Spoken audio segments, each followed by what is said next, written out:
What is happening, party people? This is Brett Jackson Boogie out in my backyard garden coming at you today live.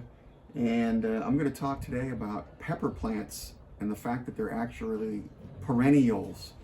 In other words, that you can make them last year to year to year if you do the right things.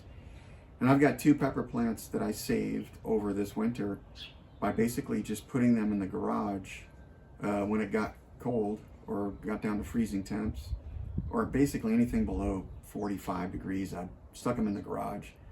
But when we did get down into the 19, 20 degree area for a couple of weeks, I cut back my ghost pepper plant and put it in the garage, but I just put the whole green bell pepper plant in the garage, and it worked like a champ. Let me show you.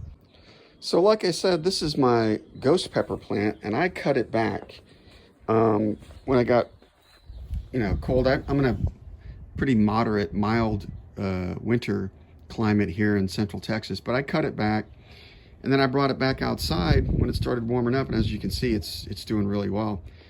And this is my green pepper plant, which I'm really happy with. I didn't even bother to cut it back, and it's producing like a champ. All I did was put it in the garage when it got cold and give it a little bit of water, and there you have it. My two pepper plants that I saved.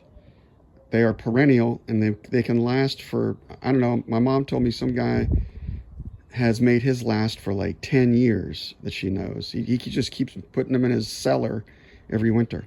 So if you like the quality or the content of my videos, please give a subscribe or go to the next video. Peace out.